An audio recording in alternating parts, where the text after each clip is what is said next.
Ahora pensemos en cuál es esta segunda función de las constituciones, que implica reconocer una lista, un catálogo de derechos, ¿no? Que los podemos llamar de muchísimas maneras, ¿no? Podríamos hablar de derechos constitucionales, de derechos fundamentales o de derechos humanos, ¿no? Hay una enorme cantidad de discusiones alrededor de estos conceptos, pero lo cierto es que con el paso del tiempo hemos ido reconociendo que es fundamental, ¿no?, que tanto los ciudadanos como las autoridades tengamos claridad sobre cuáles son estos derechos fundamentales, ¿no?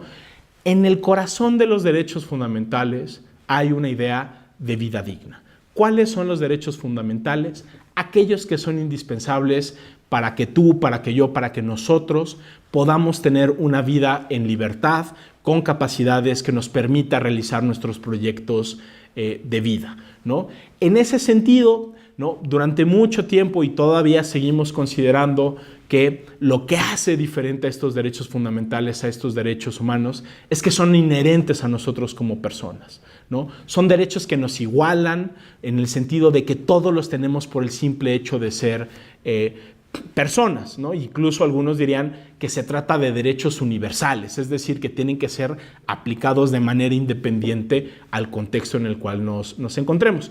Pero más allá de estas discusiones, lo cierto es que si hacemos un repaso, ¿no?, digamos, a lo largo de la historia, lo que vamos a encontrar es que este catálogo de derechos fundamentales ha cambiado muchísimo con el paso del tiempo, ¿no? Es por esto que algunos autores hablan, para describir de alguna manera el proceso histórico de evolución de los derechos, de distintas generaciones de derechos fundamentales o de derechos humanos.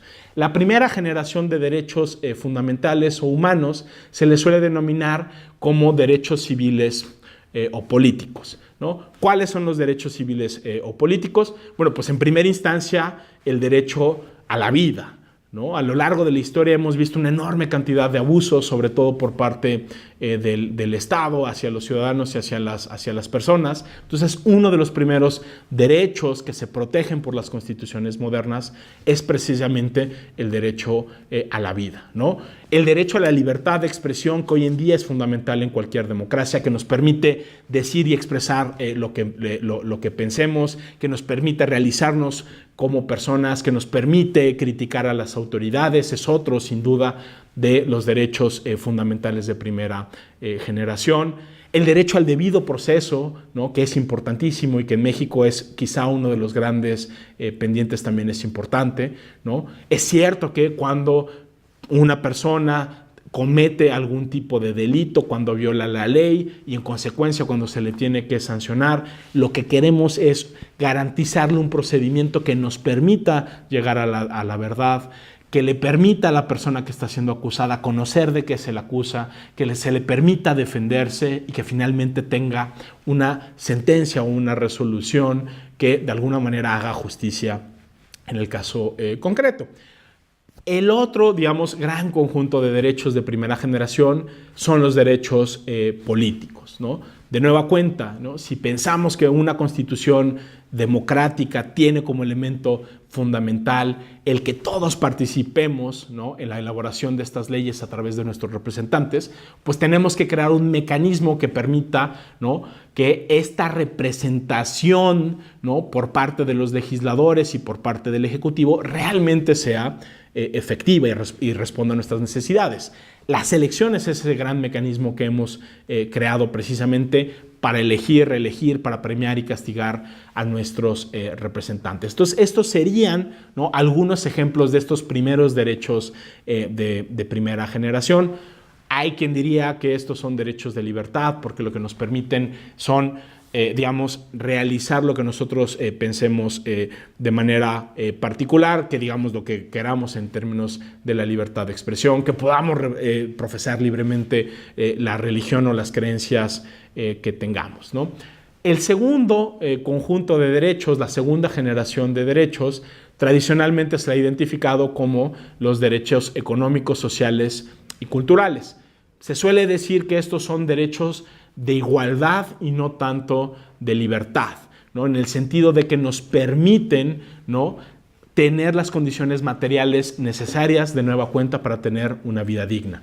¿Cuáles son algunos ejemplos de estos derechos económicos y sociales? Bueno, pues por supuesto la educación, ¿no? Por supuesto la salud, ¿no? Por supuesto el empleo, ¿no? Si lo pensamos, quizá de poco nos sirve tener reconocido un derecho, ¿no?, a la libre profesión, el derecho a la libre expresión, a la libre religión, a la libre manifestación, si no tenemos ni siquiera condiciones mínimas que nos permitan ser autónomos como personas, ¿no?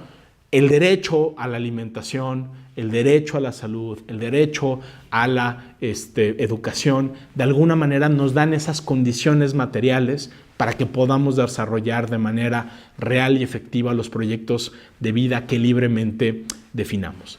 Y por último, tenemos una tercera generación de derechos, ¿no?, que de alguna manera podríamos denominar los nuevos derechos, ¿no? Por ejemplo, el derecho a vivir en un medio ambiente sano, ¿no?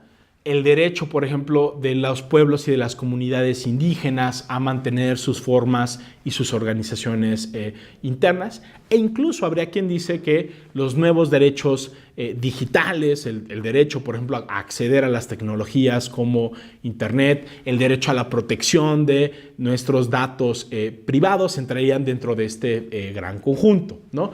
Lo que es importante es tener presente que esta evolución histórica de los derechos, estas distintas generaciones, a final de cuentas lo que reflejan es el producto de luchas concretas, ¿no? Pensemos nada más, por ejemplo, en México, todo lo que costó reconocerle el derecho a voto y a la igualdad a las mujeres. Sin duda fue una lucha histórica, ¿no?, donde muchísimas personas, de manera particular mujeres, tuvieron que luchar por ese reconocimiento.